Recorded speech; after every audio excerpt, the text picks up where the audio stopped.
Salve, galera! Mais um vídeo, né? E tem vezes que eu gravo aqui, pô, de dentro aqui do carro, né? O parceiro aqui, pô, liberou aqui o estúdio móvel aqui pra gente trocar uma ideia, cara. Pô, aqui no canal Brown e Fogo, a gente fala sobre Botafogo todos os dias. Não me conhece, passou a conhecer, se inscreve aí, deixa seu like, vamos pra cima. Amanhã o Botafogo encara o Carabobo, rapaziada. Time da Venezuela, assim como contra o Juventude, né? Pra compensar o primeiro jogo. Os 3 pontos eram indispensáveis pra compensar principalmente a derrota, né, cara? Que foi bem desnecessária. Eu não diria que o Botafogo jogou pra ganhar, mas também não jogou pra perder, né? Contra a Universidade de Chile. Porra, cara, assim, dá pra gente pensar, né, num Botafogo ganhando, né, essa partida contra o Carabobo, né, para fazer 3 pontos e voltar ali para a zona de classificação ali, ficar pelo menos em segundo lugar, dependendo do plano. Acho que o Estudiantes deve ganhar da Universidade de Chile, então seria um fator ali para o Botafogo, até em saldo de gols, né, pensar em ganhar, né, 2, 3-0, claro, primeiro tem que pensar em ganhar, depois se pensa na situação, né, cara, dos 3 pontos, do saldo de gols e tudo mais, mas já que o Botafogo perdeu apenas por 1-0, isso seria bem importante, tá bom? Vamos lá, galera, falando aqui um pouquinho sobre as atualizações, assim, primeiro de tudo, sobre a situação do Bastos, né, uma notícia bem ruim, né, que o Botafogo tá tendo nesse momento, quanto ao zagueiro angolano.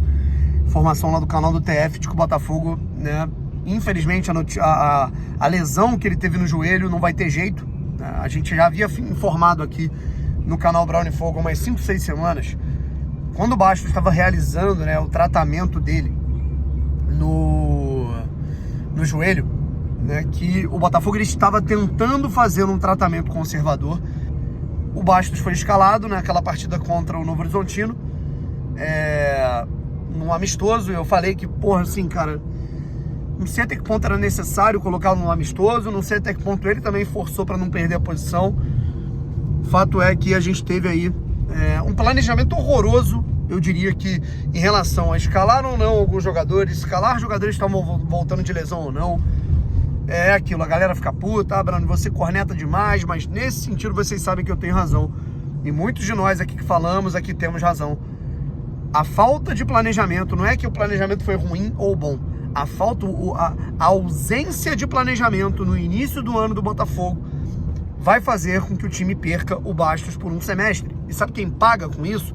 Além da gente, óbvio que torce o Botafogo, o próprio Bastos, que é um cara que tá galgando aí o seu espaço na seleção angolana.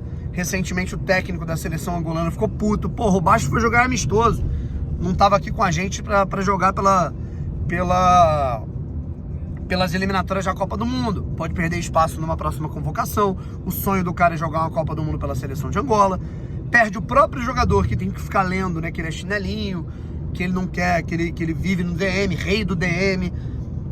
Cara, assim, o Bastos se machucou, ele teve uma lesão na coxa grave, né, num dos jogos mais importantes, na semana mais importante do clube, que foi naquele jogo contra o Palmeiras. Aí o Adrielson entra, né, vai muito bem, ele perde a final da Libertadores, também não pôde jogar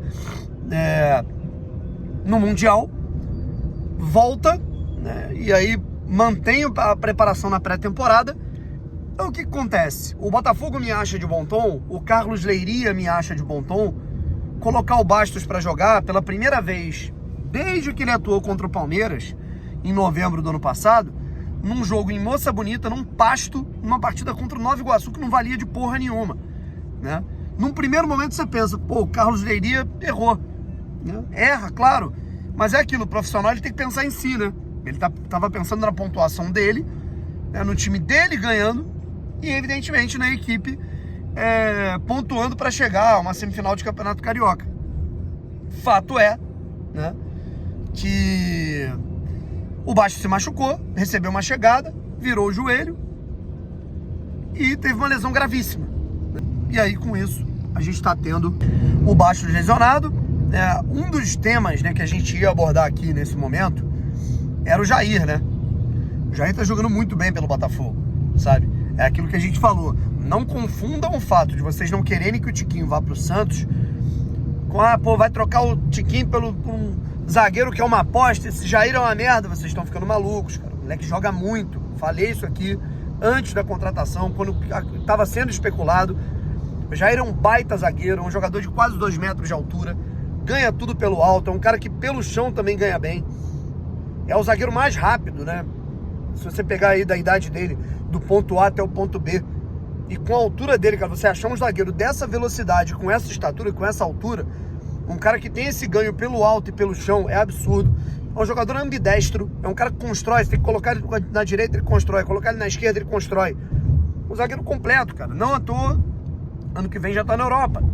Então assim, rapaziada, o Jair tá dando conta do recado, é o que eu falei aqui. Bastos e Barbosa que se cuidem, que um dos dois pode acabar indo pro banco. Nesse momento, o Bastos sai atrás por conta dessas limitações físicas que ele tá tendo. Né? Porque o Jair tá jogando uma barbaridade, tá jogando muito, né? E aí, com isso, o Botafogo deve ir no mercado para buscar um outro zagueiro. Tem o David Ricardo, que é um jogador que já estava dentro do elenco, mas o Botafogo pode buscar, muito se fala no Abner, que é um zagueiro do Juventude, que também é muito bom, é bem avaliado pelo Botafogo, mas é um jogador que o Juventude está pedindo aí para o mercado nacional, por exemplo, entre 15 e 20 milhões de reais. A mesma coisa em relação ao Grêmio, que tentou contratar o Enio por 3, o Juventude pediu 17. Então os jogadores de Juventude realmente estão valorizados pelo bom gauchão que fizeram, né? Mas enfim, sobre o quarteto ofensivo, a gente vai deixar para fazer um vídeo sobre a escalação provável do Botafogo, tá? Mas qual é a minha opinião?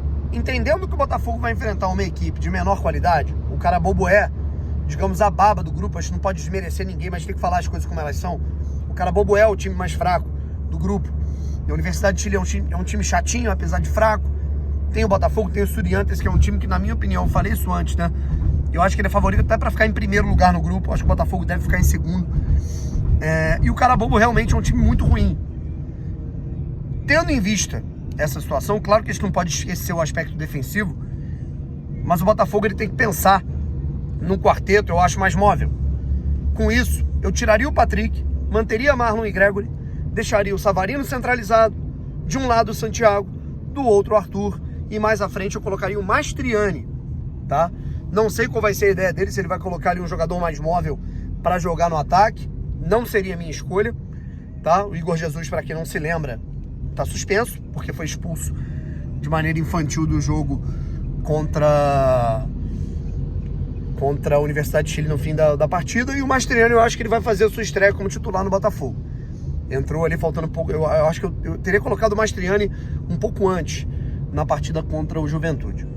Mas enfim, é isso. Eu quero saber a opinião de vocês, como vocês escalariam o Botafogo para esse jogo contra o Carabobo, e mais tarde a gente faz esse pré-jogo aqui para vocês. Um abraço e fui.